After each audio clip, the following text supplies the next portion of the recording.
Welcome to Gentle Restorative this morning. My name is Sandra, and this morning we are starting in child's pose. So, if you have blocks, have two of them nearby. If you do not have a block, anything else will work. Throw pillow, blanket. So go ahead and come on down into Balasana. And what I want to do with that first block, if you have one, is bring it out in front of you for your forehead to rest on. If you don't have a block, like I said, just grab a pillow or a blanket, something for your head. And we're just going to settle into the breath right here.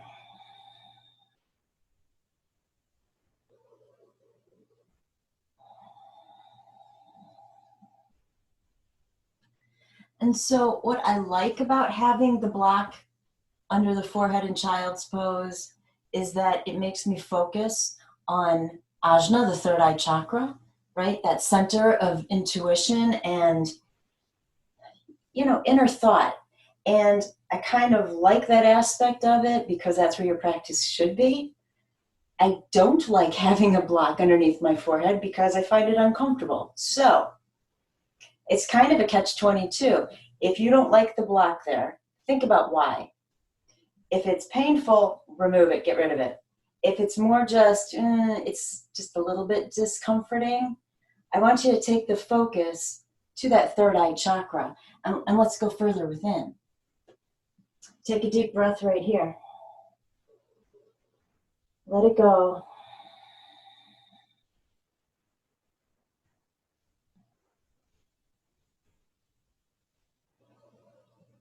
Taking your focus to the parts of the body that are touching the earth. So feeling the gentle weight of your hands on the floor, possibly your forearms, knees, shins, ankles, tops of the feet. And just feeling how grounded and rooted that connection is for you with the earth. But then I want you to take your focus to the back body. There's a gentle curvature of the spine in child's pose. In fact, the reason I started you guys out in this pose this morning is, well, yes, it's Easter, but I didn't want to do an Easter theme because this will be on YouTube for so many more days than the day is Easter long. So the theme is going to really branch off into one little aspect of Easter, which is the egg. And so I wanted to start you out in an egg-shaped pose where you feel protected and safe. Take another deep breath in. Cleansing exhale.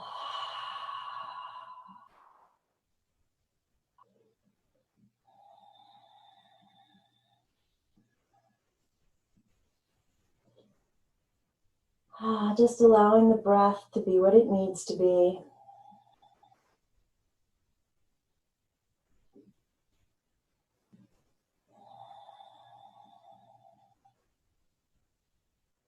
Spread your fingers wide. Push your mat away from you. Can you get your hips down just a little bit lower?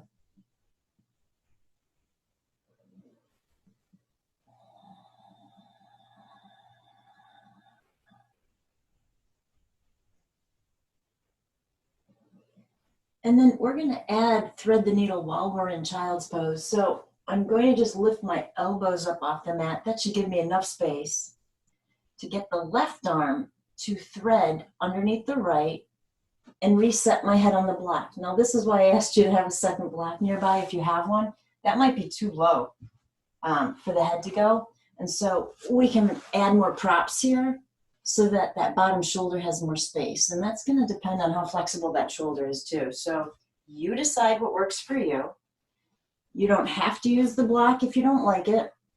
We're just trying to get a little stretch in the bottom shoulder, no pain. And just close the eyes.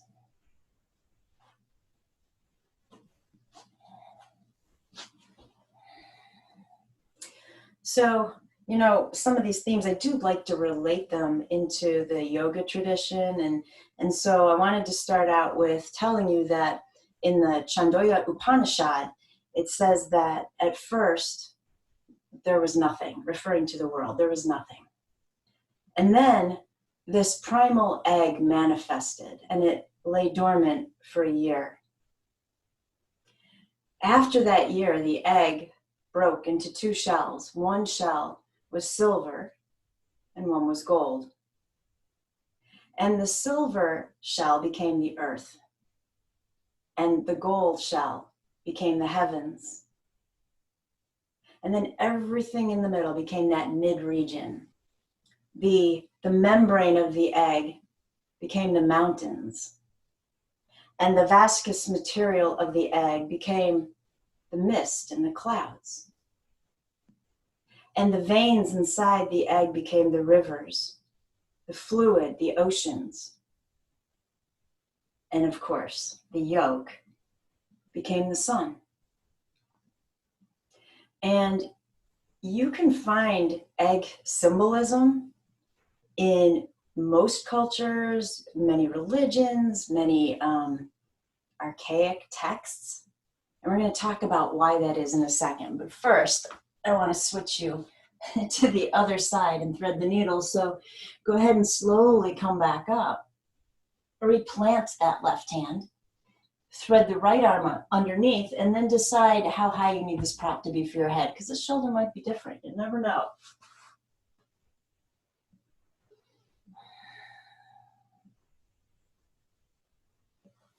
And just deepening into that pose, following the breath. So the symbolism of an egg is about rebirth. And one of the theories as to why that symbol is so prevalent across the world has to do with the fact that birds live on all 7 continents. And yes, I know there are other things that lay eggs like lizards and the platypus, but we're talking about birds right now, so stick with me. The one bird that I know of that lives on all 7 continents is the tern, T-E-R-N. The tern represents 2 things. The first thing that it represents is it's a voyager. It will travel farther in its lifetime than any other animal on the planet. In fact, it is said to travel the distance to the moon and back 3 times in its lifetime. Think about that. Those aren't even huge birds. Yeah. Take a deep breath and slowly push your way back up. As I walk my hands in, I'm going to wiggle my legs back in towards each other. So I'm sitting back on the heels.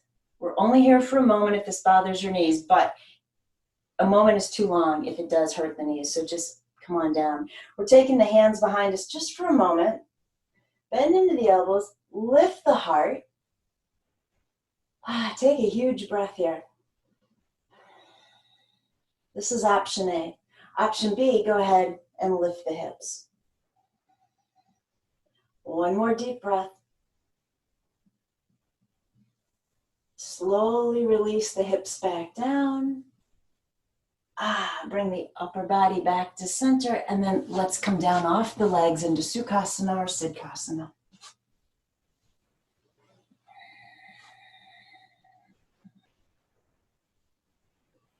Closing your eyes for a moment. Don't worry, I didn't forget my story. I'll come back to the bird. Deep inhale. Loud exhale. Inhale, both arms up. Bring the palms together and release them to your heart in prayer pose. Here, I would like you to pause and set your intention for your practice and for the rest of your day.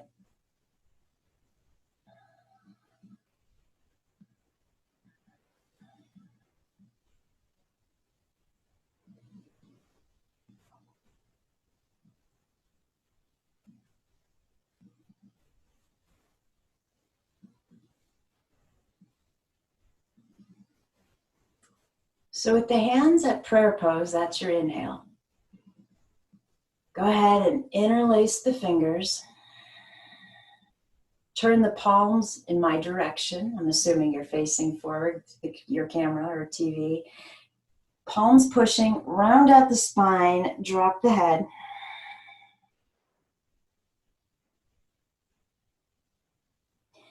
As you inhale, take the arms straight up towards the ceiling. Palms are holding up the ceiling, right?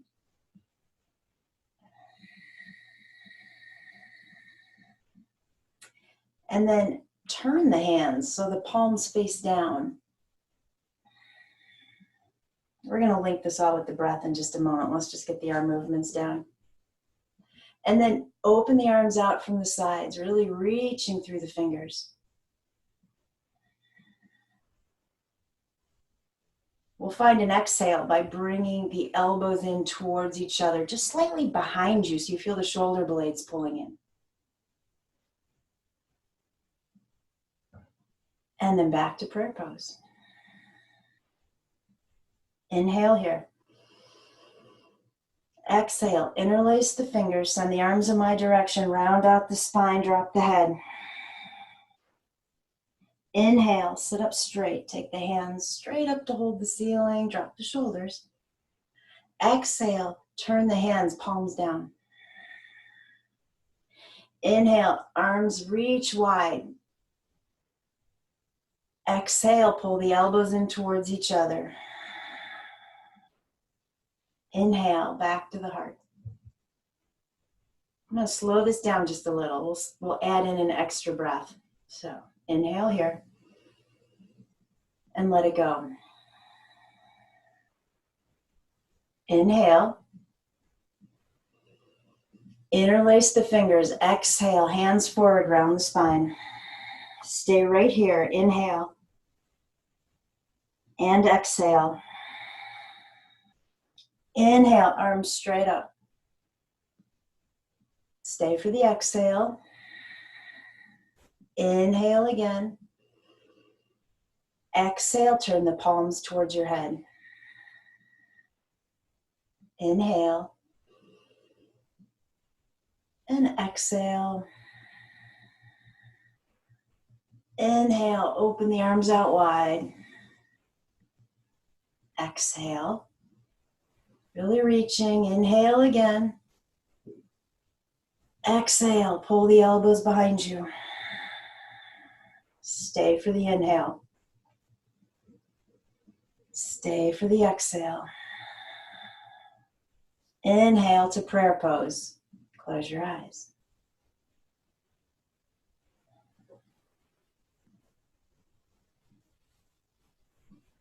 Deep breath in. Interlace the fingers. Push the hands in my direction. Round out the spine. Exhale. Inhale, sit up tall. Arms go up. Exhale, turn the palms to your head.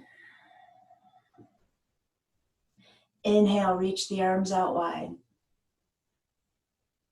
Exhale, elbows pull in.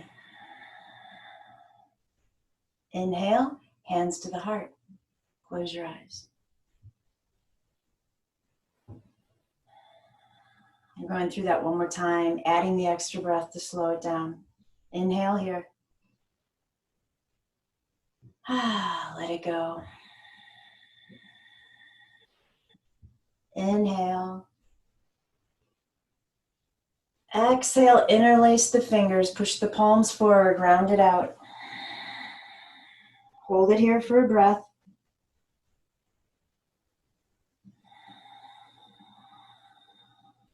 Next inhale, take the arms straight up. Hold it here. Try to relax the shoulders. Next inhale. Exhale, turn the palms to the crown. Another full breath.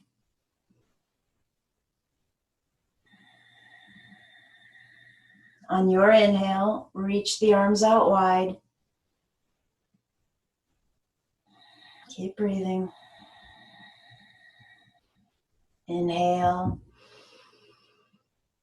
Exhale, pull the elbows in behind you. Inhale. Let it go. Inhale, prayer pose. Bow the head, close your eyes.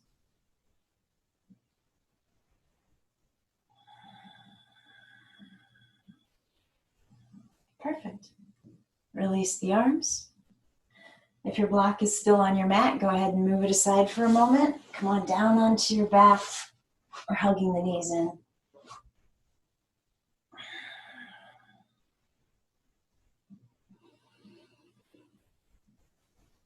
Perfect. Go ahead and stretch out the right leg. We're taking our supine twist, so if you want a prop on your right side to catch the left leg, go ahead and add it. We'll take the arms to scarecrow as we allow that left knee to come across the body. And then just close your eyes, settling into the pose.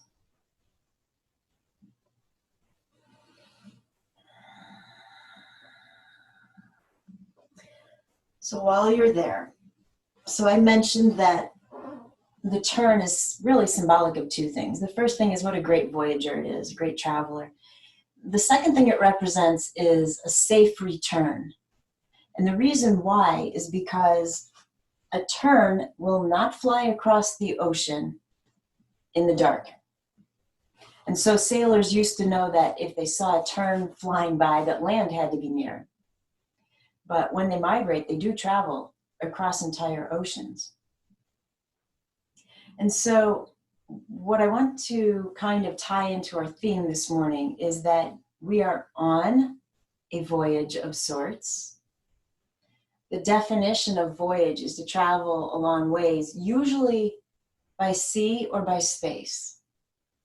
And while we are not traveling by sea or any other modern vehicle, I was kind of thinking that in a way, we are traveling through space, through the spaces of our mind. And what do those spaces look like, right? Are they colorful? Are they accepting? Are they pretty? Or are those spaces dreary and fearful and cold? And what I want you to take from your practice, your theme this morning, is that we control what the spaces of the mind look like. We get to control that. And so when the dreariness creeps in, can you have a way of acknowledging that and not getting sucked into it? Can you, almost even just snap your fingers to remind yourself, no, I get to choose. And we go into different spaces. We're going to bring that knee back to center. Stretch the left leg out on the mat. Reach the arms overhead. Big stretch. Take a couple of deep breaths here.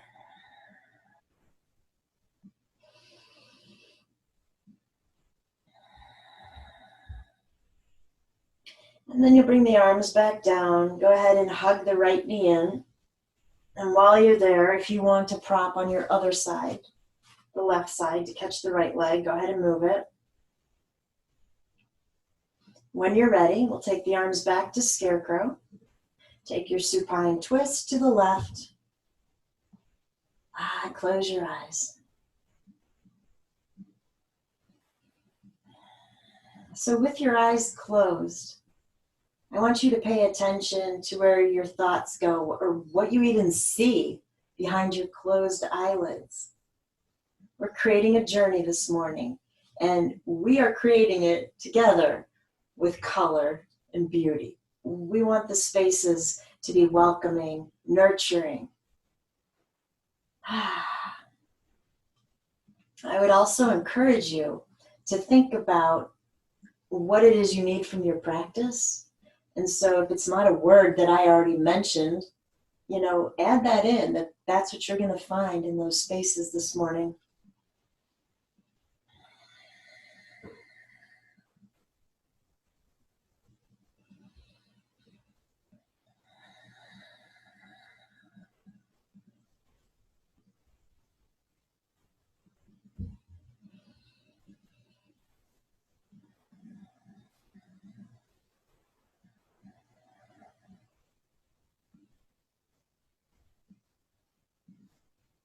Let's take a few more breaths here.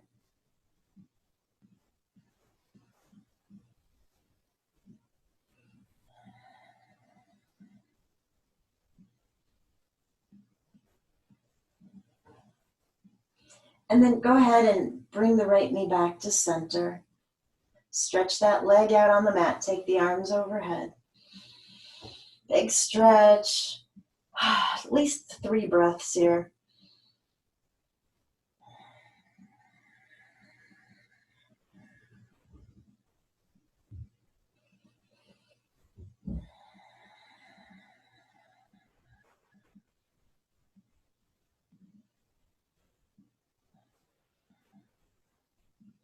And then bring the arms back down. We're coming up just for a moment. I just want to get some props together. So however you choose to sit back up, ideally, looking around, where are my props? Ideally, looking for 2 blocks and a blanket. If you don't have those, anything within sight. Like literally, I can see a bag in my office. It's filled with hay for the guinea pig. That would be fine. It's about the size of a bolster, right? So 2 things that you can prop your knees up on in cobbler, Baddha Konasana, something for a pillow. So my blanket's across the room, so I'm just going to slide my bolster over. We're going to lay back down. Cobbler, soles of the feet together, knees wide. You might not even need props, but heck, why not add them? They're comfortable. And then close your eyes.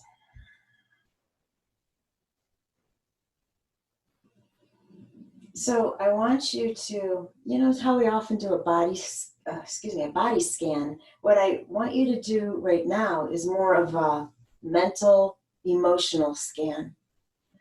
I want you just to gauge where you're at right now.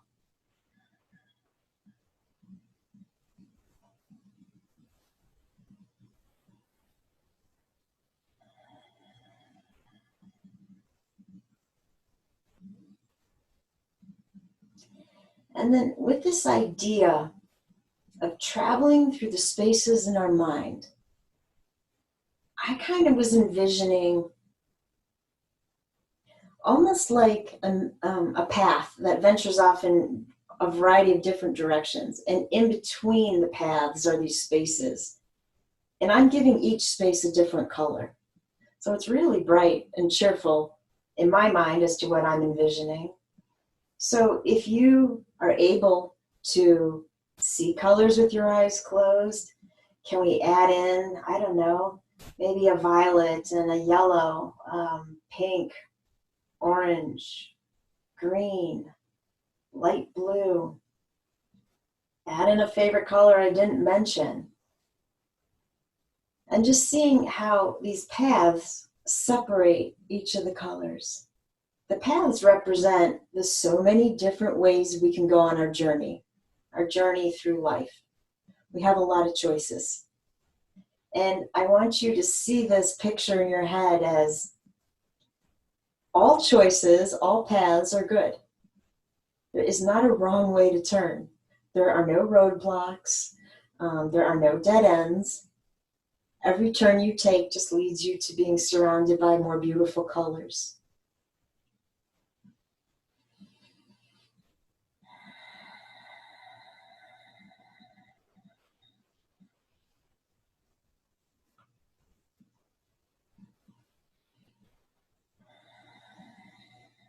And then remember when I said, think about what you need from your practice, what you need from me this morning.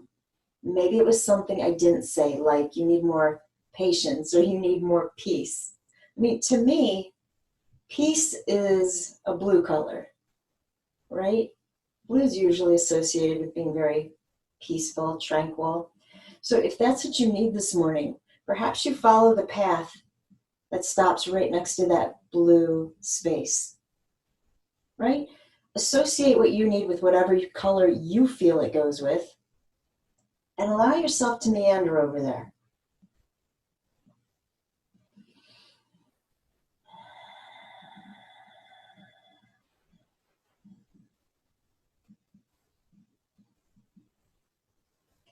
You might even begin to allow the external body become surrounded with these colors. So you might envision almost as though you were laying in a beautiful field of wildflowers, just seeing all these colors around you, providing you with a vibration, a beautiful healing energy.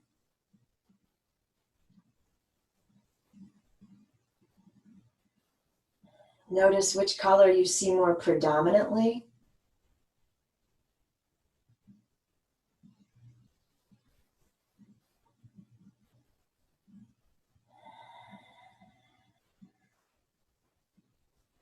And then that predominant color, the one that seems to be calling you the most, go ahead and settle in with it. I'll remind you what the colors relate to, which chakras.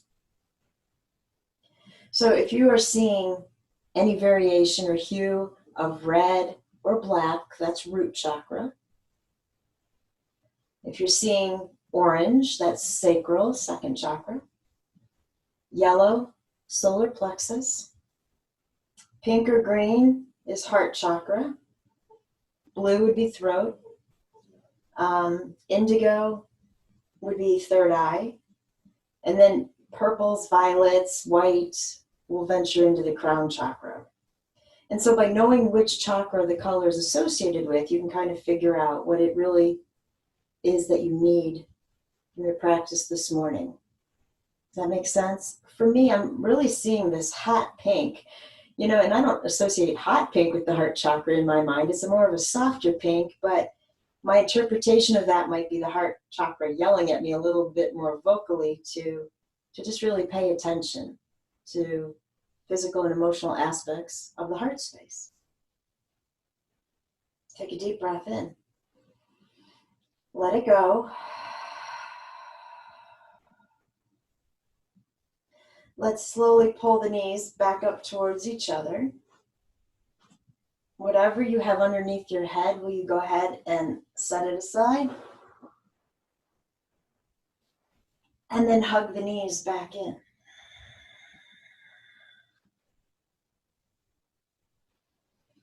As you deepen the breath, let's just rock this out from hip to hip.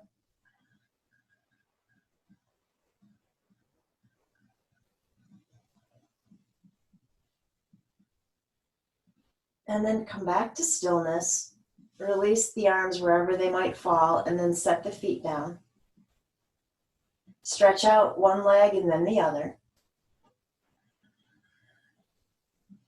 And so we're going to create ourselves another little vinyasa, which simply is linking poses with the breath.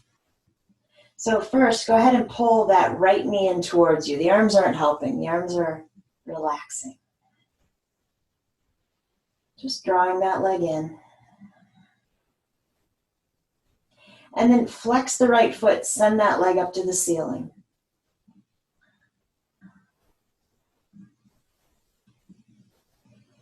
Breathe. Rebend the knee. Straighten that leg back out. We'll add on the breath in a moment. Let's just work out the legs a little bit. Pull the left knee in without using the hands.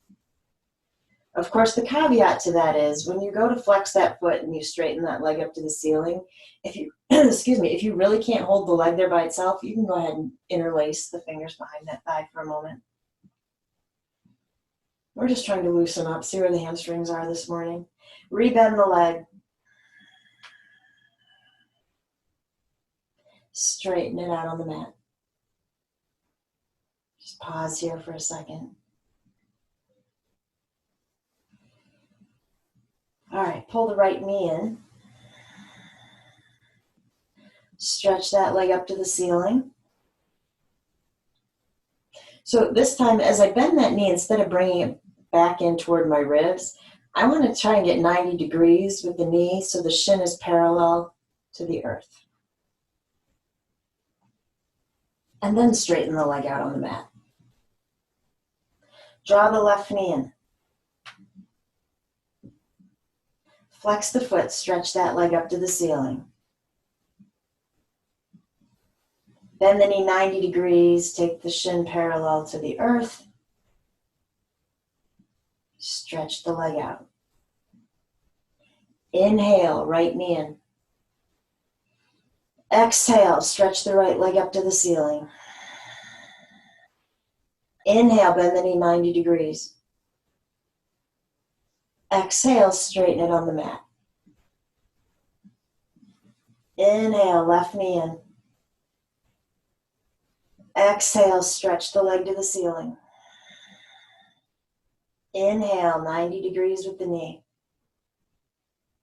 Exhale, straighten that leg out on the mat. Inhale, right knee in, stay right here. Release the breath. Inhale again. Exhale, send the leg to the ceiling. We're staying for a full breath, so inhale and exhale. Inhale, 90 degrees with the knee. Stay with, I can't talk this morning. Stay for another breath. When you get to your next exhale, you'll straighten the leg out on the mat. Inhale, left knee in. Release the breath. Inhale again. Exhale, straighten the leg to the ceiling. Inhale.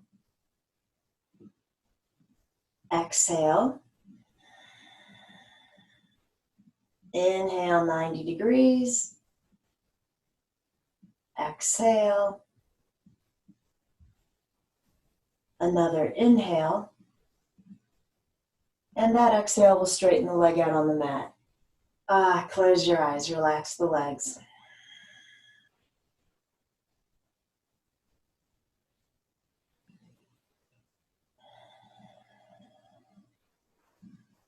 Good job. Go ahead and draw the legs in. We're going to roll to a side in a fetal position.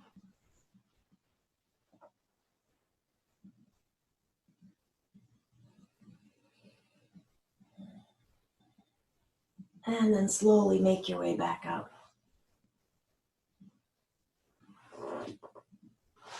Any seated pose. Close your eyes. Drop the chin to the collarbone. Imagining that you're inhaling and exhaling from the shoulders and the back of the neck.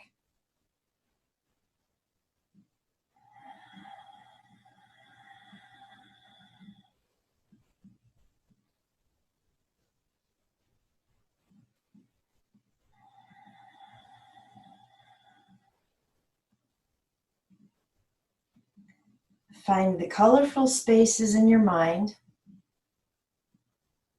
And I want you to stay there because I am well aware that the next pose is not everybody's favorite, and that is okay.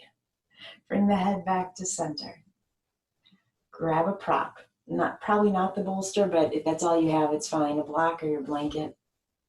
Take your hands behind you so you have some support. So we're bringing the legs into cow face. So I want the left leg on the bottom. The left knee is going to point straight ahead.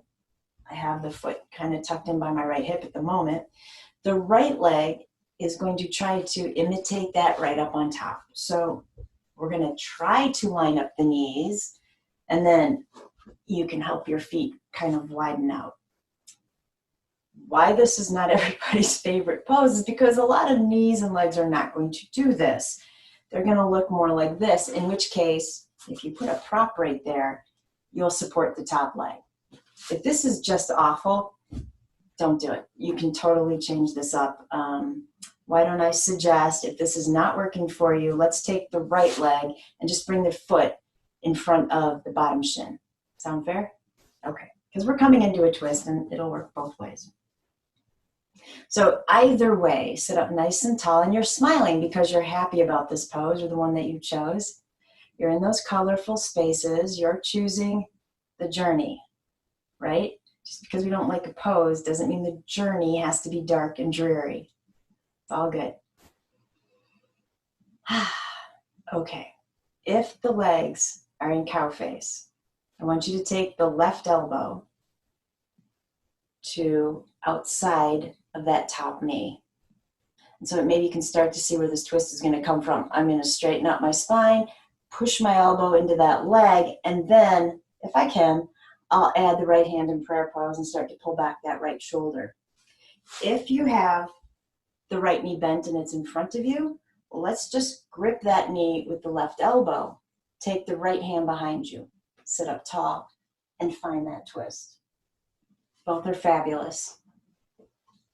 In fact, if yellow is your predominant color you were seeing, this is a great pose to trigger that chakra, because the yellow, we said, is solar plexus. That's digestion, that's fire. Any twist is going to help balance out that center. Deep breath. Let go of the exhale.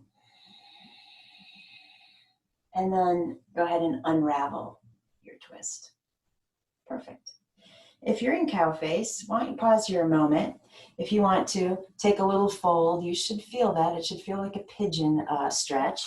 If you have the right leg in front of you, you could bring the right arm inside of that and then kind of take a fold over that left knee.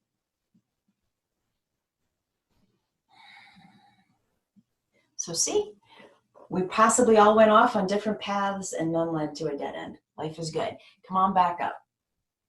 Switch so that the right leg is on the bottom, either putting the left foot in front of the right shin or working your way into Gomukhasana on this side. If you're staying in cow face and you need a prop between the knees, go ahead and add it.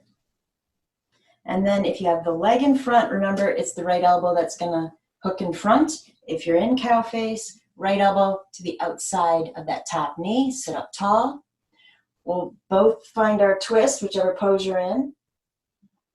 And then if you're in cow face, left hand will come to prayer pose. Either way, you're pulling back that left shoulder. Remember, the turn symbolizes a safe return. We'll get out of this twist and we'll all live to tell about it. It's gonna be okay. Breathe. Exhale. Gently release your twist. Whichever pose you're in, we'll take a little fold.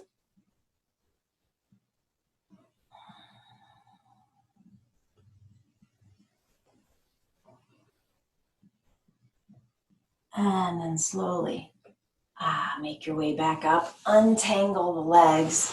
Whew. Let's go ahead and stretch them out in front of you. Walk them out if they need it.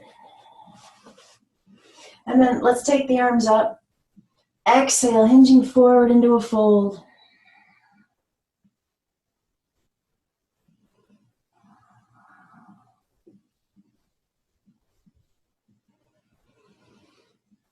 And then walking the hands back up the legs. Perfect. Feels about the right moment for another restorative pose, doesn't it? If you have blocks and a bolster, go ahead and grab them. If you do not, a pillow, a couch cushion, we want to set up something that looks like having a bolster propped up on the far end. So that could mean a throw pillow and then a bed pillow or a cushion up on top. Could mean you just have a bunch of blankets piled up right there, right? If you have nothing around you, it's okay. This pose will work the same anyway. So I have this bolster off of my right hip. I'm draping my legs off to the left, right? And once we do this pose, if you don't have any props, I'm going to show you what that looks like as well. So sit up nice and tall. You're turning to whatever prop you have in front of you, one hand on either side. And notice this is another twist too. So come on down with the ribs and then set that right ear down on your pillow or your bolster. You could wrap the arms underneath if you want to. And so without props, this might be a little bit more intense because we've got a little bit farther to come down to the earth. But if you need to adjust the legs, that's okay, right? Just closing your eyes and settling into this new space. You see, each pose is kind of like a mini journey. We want each pose to be colorful and happy. That doesn't mean they aren't challenging, right? Doesn't mean they aren't providing some type of life lesson. We just need to figure out what that is.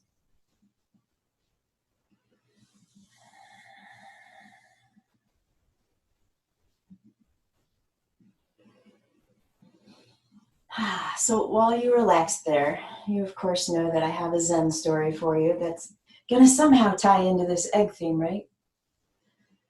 So as this story goes, a gentleman coming into this new village approached a Zen master and he said, "I'm thinking of moving here to your village. Can you tell me if I would like it?" And the Zen master said, "Well, what was your old village like?" And the man said, "Oh, it was awful. The people were horrible. I hated everybody. I hated being there." And the Zen master said, "Yeah, that's what this village will be like." A short while later, a second man approaches the Zen master and he says, "I'm thinking of moving to your village. Could you tell me what it's like?" And the Zen master says, "Well, what was your old village like?" And the man says, "Oh, it was beautiful. The people were so nice. I loved living there." And the Zen master said, "Yes, that's what this village will be like."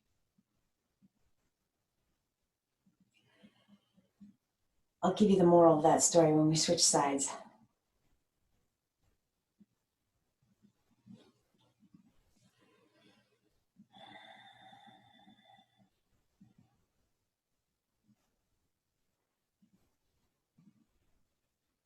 I want you to notice what the body feels like in this pose. Do you love everything about this restorative twist? Do you like only parts of it? Which parts? Which parts do you not like? You know, and those are all fair questions because maybe this is tough on your neck, having it turned to the side while the upper body's facing down. Maybe it's just tough because now the hips and the legs are going in a different direction. Maybe you're noticing that the breath doesn't flow as easily when you're in a twist. Could be a myriad of things, right? They're all fair.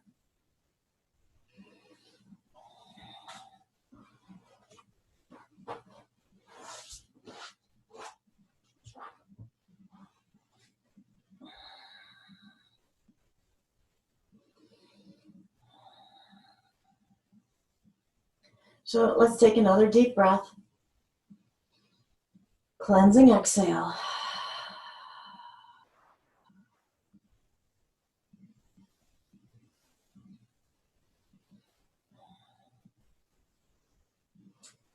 And then use your hands. Just slowly push your weight back up. Keep the head heavy. Allow the head to be the last part of the body to lift up.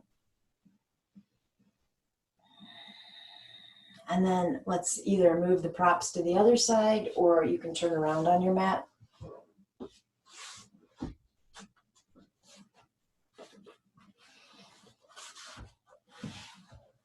Once you have your props set up, left hip is right up against the bolster, legs are draped to the right. Don't forget when you turn to the bolster, you need to lengthen before you walk your way down. Left ear to your bolster or your pillow. And closing the eyes again. So if you did not like this pose on the first side, it kind of makes sense that you might not like it on the second side, right? It would also make sense if you said, "I didn't like it on the first side, but I like it on the second side." It just depends on what the body is experiencing and feeling. But do you see how that relates to the Zen story? You choose your journey. Your mind chooses your journey. You've got to be in charge of your mind, right? The first guy hated his village, had a bad attitude. It probably had a lot to do with his attitude.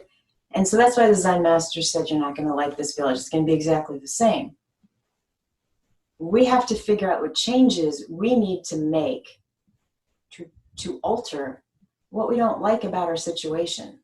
If that man doesn't acknowledge his energy he's putting out, he isn't going to change, and every village is going to be the same.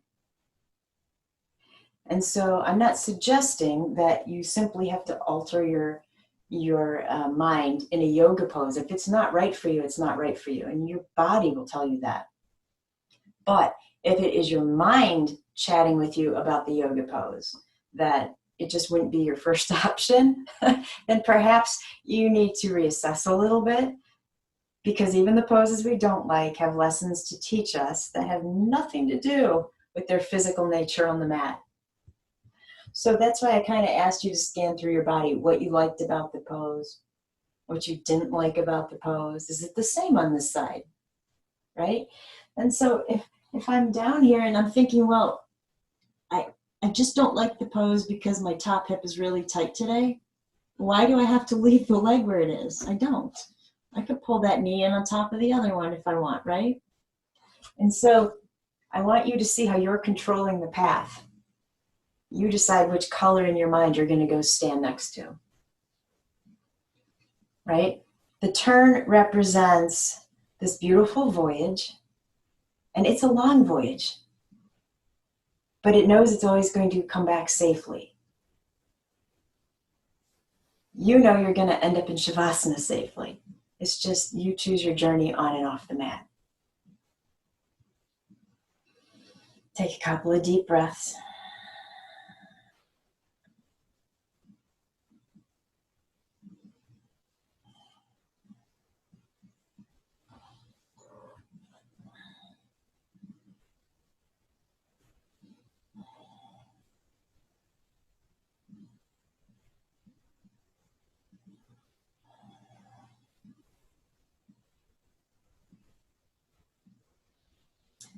When you're ready, I don't know, this is pretty comfy, but we're not done yet. So push your way back up. Let the head be heavy.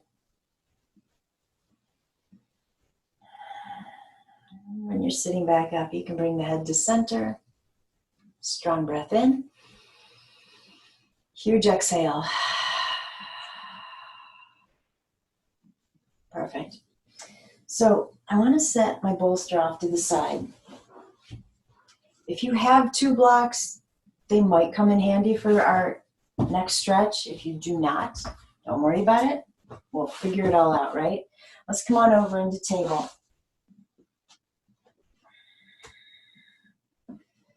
Take a couple of transitions between cow and cat.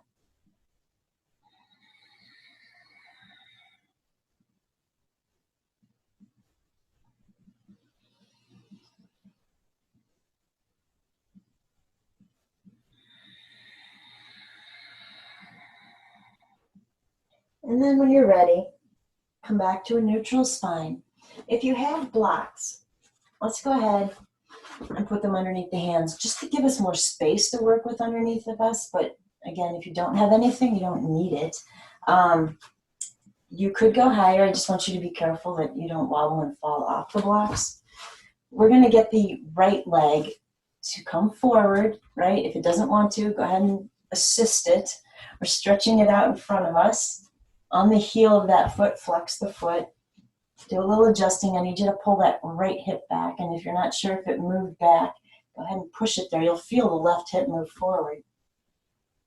And so, having the blocks underneath your hands is a little bit more compassionate because you don't have to come down as far. The stretch is more intense here. And we're going to change something up in this pose this morning. So I wanted you to have the option of being elevated.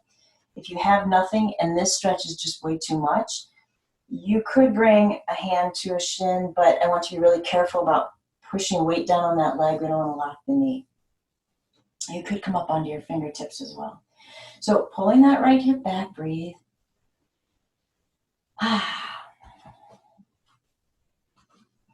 I'm going to pick up that right leg, whether it's by itself or your left hand does it for the foot, it doesn't matter. We're going to move that leg over towards the left. So I'm going to pick up the foot, move it over towards the left, which we've done before. We're just going to make one little change here. So you should feel this. Flex the foot, pull the pinky toe back. You should really feel that. We're going to take the left hand with the block if you're using it or without and move it onto the same side as the right hand. So I'm going to set my blocks aside so maybe this looks a little easier to see. Both hands are on the outside of the right leg. That should be fun. Breathe.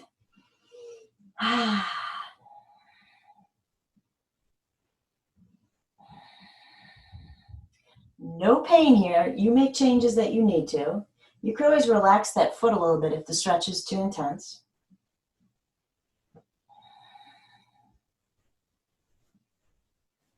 Good job, one more breath.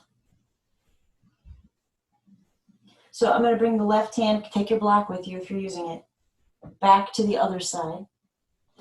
However you want to get that right leg back out in front of you. And then bring that right leg back into table. And let's just push back. We'll keep the knees together, but find child's pose for a moment.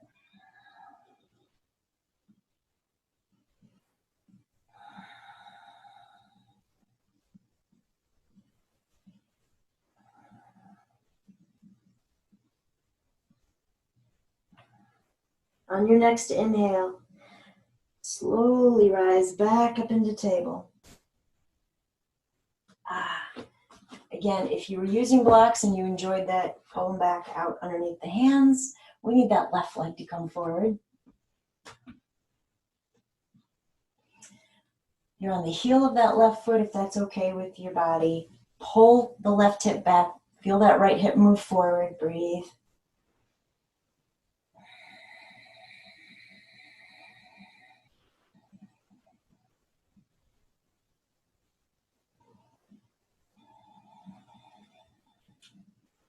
You know, right here is a pretty good stretch on its own. We made 2 little changes, right, to intensify the stretch. You only need a little change, just a little one, to change that path you're on if you're not happy with it. Let's go ahead and take the right hand, pick up that left foot, draw it over towards the right. And then the right hand and block, or again, it might be just the hands. Both hands are on the outside of that left leg. If you're not feeling this, flex more, pull the pinky toe back towards you. Thinking happy thoughts.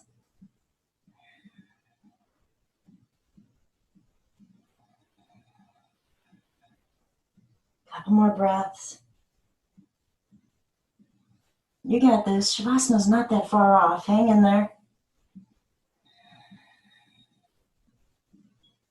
Good job. So as you pick up that right hand, let's go ahead and move the leg back, set the right hand down, and then slowly come back to table. Set your blocks aside. Keep the legs together as you come back down into Balasana, child's pose.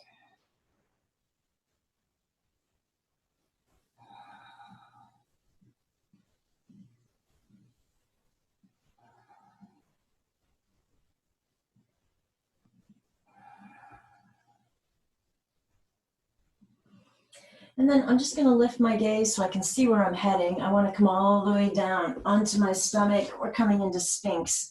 So we're on the forearms. And the forearms are parallel. You want to lift the upper body. Take a couple of breaths here. If this is too much on the low back, widen out the elbows so you can drop down a little bit, or you could take the elbows farther forward.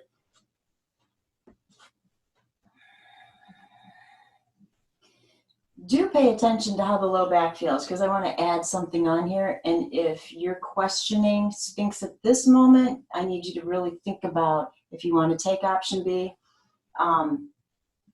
If the low back's bothering you, and you do want to take option B, I would take the elbows out wider so you can drop the heart down. All we're going to do is add on half frog, or what might look like half gecko. I'm going to take the right leg and just slide that knee out. The knee is straight out from my hip. The knee's at 90 degrees. Yeah.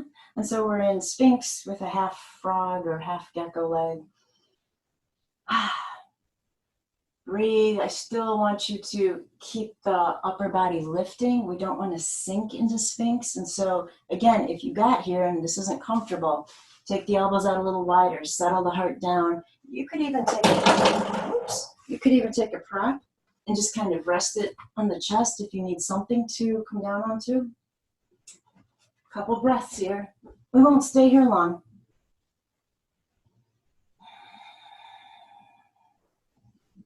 So what I was kind of hoping to get you thinking about is, let's say perhaps you've never combined these two poses. This is totally new to you, which it might be.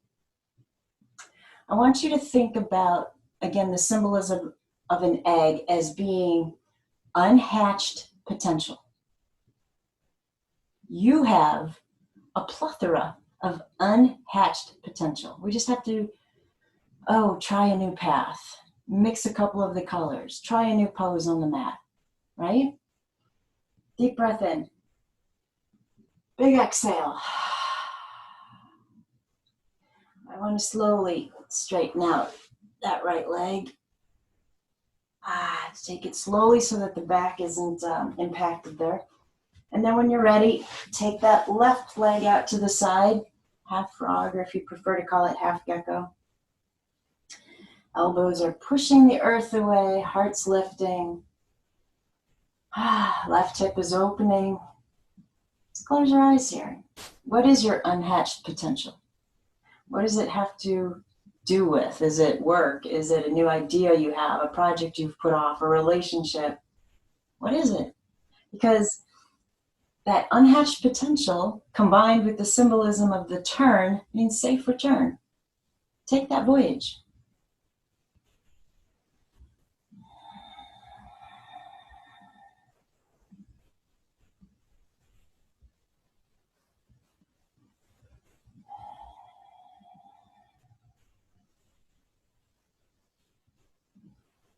One more deep breath.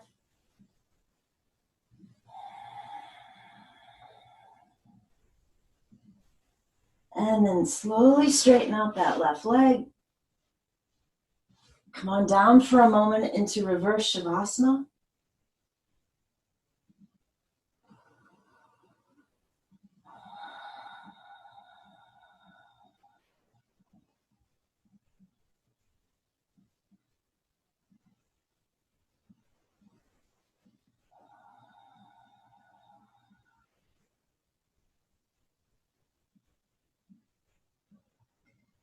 And then when you're ready, we're just going to roll over, grabbing all the props that you want along the way and finding Shavasana.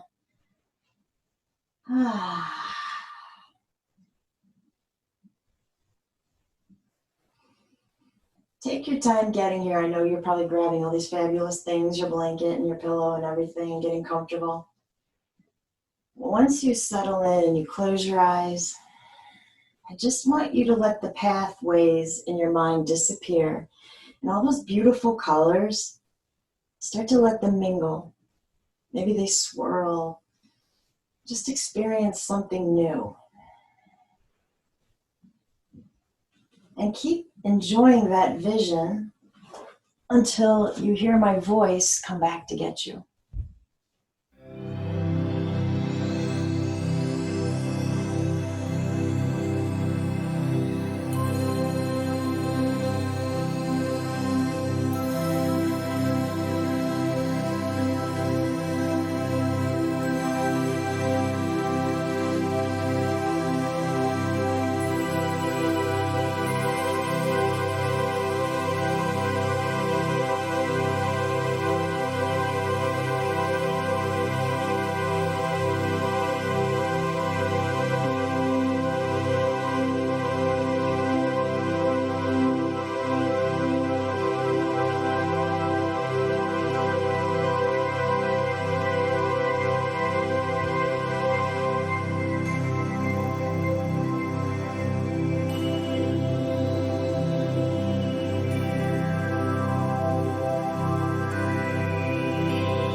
remembering that your journey has this unhatched potential.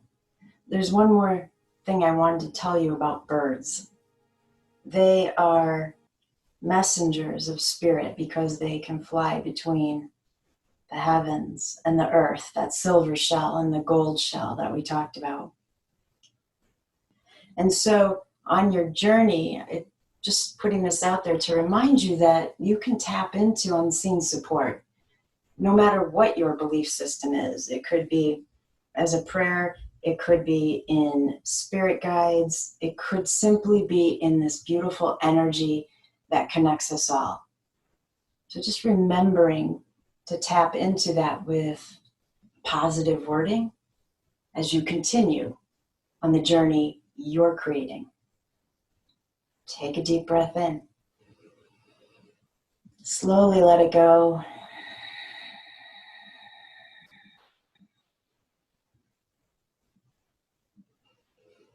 You might choose to bring some movement back into the hands and the feet.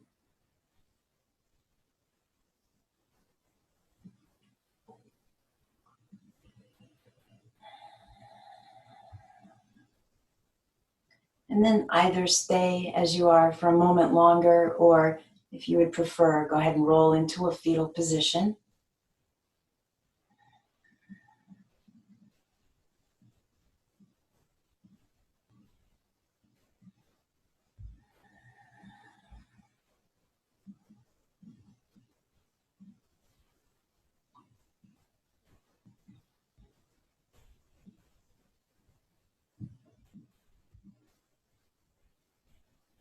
And then take a nice deep breath in as you gently push your way back up into the seated pose of your choice.